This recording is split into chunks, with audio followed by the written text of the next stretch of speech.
Aku Aisyah Zafratika Putri akan membahas tentang singkatan yang biasa kita gunakan sebagai Gen Z sekarang ini. Apakah emang natural atau justru sangat memaksa untuk disingkat ya? Fenomena singkatan bahasa Indonesia yang sering terasa maksa sebenarnya sudah jadi bagian dari kehidupan sehari-hari, terutama di kalangan Gen Z. Kita hampir setiap hari ketemu kata-kata seperti mager, bucin, gaje, skuy, ngaks, sampai singkatan yang kalau dipikir-pikir kepanjangan, agak dipaksakan. Seperti jamet yang katanya singkatan dari Jawa Metal, atau pargo yang dari party goyang. Awalnya mungkin cuma buat lucu-lucuan, tapi lama-lama kata ini bisa jadi kebiasaan dan dipakai tanpa sadar. Dari sini kelihatan kan kalau bahasa anak muda sekarang bukan cuma soal menyampaikan pesan, tapi juga soal gaya dan identitas.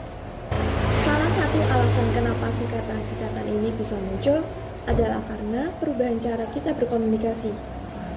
Sekarang, hampir semua interaksi dilakukan lewat chat dan media sosial. Di ruang digital, orang cenderung pengen cepat, ringkas, dan gak ribet. Ngetik malas gerak terasa kepanjangan, jadi dipendekkan jadi mager. Dari sini, sebenarnya masih masuk akal, tapi lama-kelamaan singkatan gak lagi sekedar mempersingkat kata, melainkan juga dibuat supaya terdengar unik atau beda. Meskipun kepanjangannya akan dipaksakan ya. Selain faktor kepraktisan, ada juga faktor pergaulan. Bahasa sering dipakai sebagai tanda kalau kita satu circle. Orang yang paling singkatan seperti skuy, ngap, TBL yang artinya takut banget loh, yang biasanya diangkat satu frekuensi. Sebaliknya, orang yang nggak paham bisa langsung merasa asing. Di titik ini, singkatan bukan lagi soal bahasa, tapi soal siapa yang termasuk dan siapa yang tidak. Makanya, meski singkatan seperti jamet atau pargo terdengar aneh, tetap dipakai karena punya makna sosial di dalam kelompok tertentu. Budaya viral juga punya peran besar. Di media sosial, sesuatu yang aneh dan nyeleneh justru lebih cepat menyebar. Singkatan yang maksa malah sering jadi bahan meme dan candaan. Contohnya TPL atau YGY yang artinya ya guys ya. Kalau dilihat secara bahasa, kepanjangannya sebenarnya biasa aja sih. Tapi karena cara pakainya khas dan sering muncul di konten viral, singkatan ini jadi populer.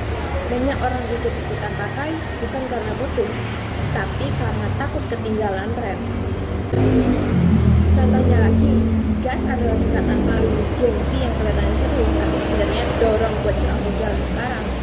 Kalau sudah ada yang bilang gas sekarang, itu bukan sekadar ajakan, tapi kode kalau momen itu harus dimanfaatin dan nolak bakal terasa nggak enak. Contohnya lagi, OTW versi Gen Z sering dipakai buat nagih dengan gaya yang santai. OTW kan, artinya bukan cuma nanya doang, tapi ngingetin sekaligus nekan biar orangnya beneran berangkat, bukan masih rebahan lagi.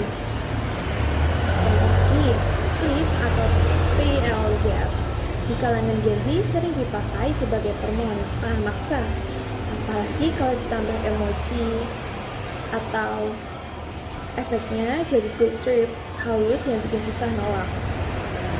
Contoh lagi, fix sering dipakai buat nutup opsi saat Gen Z bilang fix hari ini, artinya keputusan udah final, nggak ngasih banyak uang buat berubah pikiran. Contoh lagi, KWS atau singkatan lain kadang dipakai buat transisi cepat, tapi setelahnya sering ada tuntutan. Misalnya setelah basa-basi singkat, langsung lanjut ke permintaan yang harus segera diturutin. Contoh lagi, no dompet bukan singkatan formal, tapi gaya Gen Z yang memasak secara halus. Dipakai buat ngunci keputusan biar gak ada argumen lanjutan. Kalau dilihat dari cara pembentukannya, singkatan Gen Z ini emang bebas banget sih. Ada yang dipendekin, ada yang digabung, ada yang dibalik, bahkan dicampur sama bahasa Inggris. Contohnya OOT atau out of topic, POV atau for your information sering dipakai di tengah kalimat bahasa Indonesia.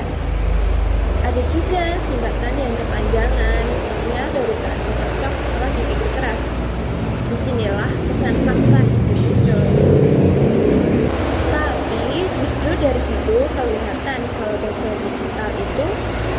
fleksibel dan gak terlalu peduli aturan. Meski sering dianggap merusak bahasa, singkatan-singkatan ini sebenarnya punya sisi positif. Bahasa jadi terasa hidup dan dekat dengan penggunanya. Komunikasi jadi lebih santai dan cepat. Bayangin aja kalau sehari-hari harus selalu pakai bahasa baku, pasti capek banget dan terasa kaku. Singkatan seperti mager atau bucin juga menjadi ekspresi perasaan, akan menjadi lebih ringkas dan relatable. Tapi masalah mulai muncul ketika singkatan yang harusnya cuma dipakai di konteks santai malah dibawa kemana-mana. Misalnya, masih ada mahasiswa yang tanpa sadar pakai kata mager atau gaji di tugas kata mereka atau chat resmi dengan dosen. Ini bukan karena mereka nggak bisa pakai bahasa formal, tapi dikarenakan kebiasaan sehari-hari menjadi terlalu dominan. Kalau dibiarkan menjadi lama-lama, kita jadi kurang peka kapan harus pakai bahasa santai dan kapan harus bisa serius. Dampak lainnya juga perlu diperhatiin adalah soal kosakata. Kalau terlalu sering pakai singkatan, kita jadi jarang pakai kata baku.